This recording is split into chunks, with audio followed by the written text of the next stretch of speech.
From the HR department to the stand-up stage, Leslie Liao's sharp wit and hilarious observations on life as a first-generation Asian American and a single woman, sort of, we'll talk more about that, has taken the comedy industry by storm. Let's take a look. It's confusing. I don't know, like I'm straight, so I'm attracted to men. But I don't find men attractive. Does that make sense? Do you know what I mean, honey? Do you know what I mean? It's like, I want you to hold me, but do you always have to wear a hat? Okay, fresh off the heels of her highly anticipated Netflix comedy special, Leslie joins us here in studio. It's so nice to meet you. Thank you. You too. Hello. Let's start by you're in the HR department at Netflix, Yeah. which I find, terribly ironic because a lot of your jokes wouldn't be able to stand in like the workplace. So you had all that stuff in your head working in HR. Correct, I did. My life is very silly. So yes, I had a job that was in the HR department at Netflix, but it's such a massive company that by default it was in HR. But I mean, like everyone else does, even not for comics, like you kind of have to compartmentalize, like what are my personal weekend thoughts versus my like daytime corporate thoughts? Like everyone has a little separation. Good rule of thumb. Just mine was like a little extreme. So how'd you wind up? How'd you make your way from there to on a Netflix special?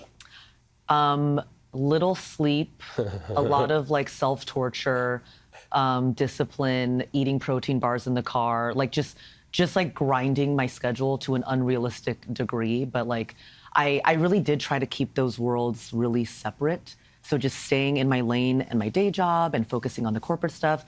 And then the second I left the office, I just like put on my comedy cape and ran around LA doing shows. So it was just like a lot of grinding. Yeah. Yeah. Well, it worked out. The Netflix special is great. Part of what you talk about, some of the funniest parts of your bit are about you being a single woman in your 30s. And I would never even reference you being single or your age, except as part of your... I reference it a lot. Okay, you reference it a lot, so I don't want anybody to say, why are you talking about her age? But what are some of the things from being single, dating in your 30s? What are some of the most absurd things, some of the most wild things you've come across? I mean, it's just exhausting to like try. Like it's just too much pressure. Like every day was so much pressure.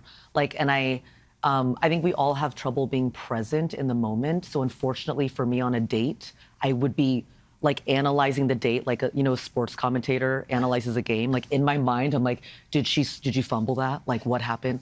So it's hard to be yourself all the time and be present.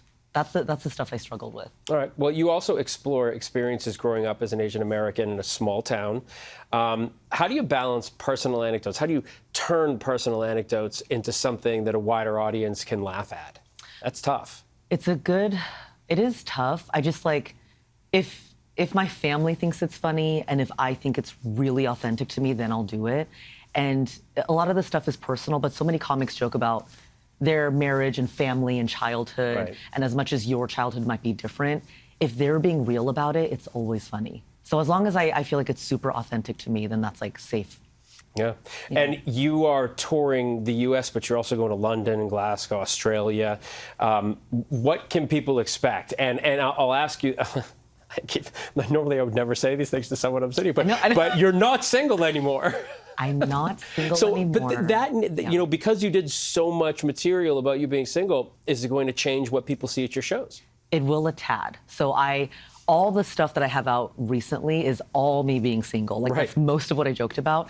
I don't do a lot of that stuff anymore, so I keep it accurate to new relationship, being in a new relationship in your 30s, all that stuff. So it's in my tour. So you just have to come and see. Well, your comedy is so funny, whether you're single or you're with somebody, whatever it is, your jokes are really funny and relatable. Thank you for that. And her Netflix special, Verified Stand-Up, is now streaming, and you can visit her website for upcoming tour dates, wherever you are. Leslie, thanks. Thank you.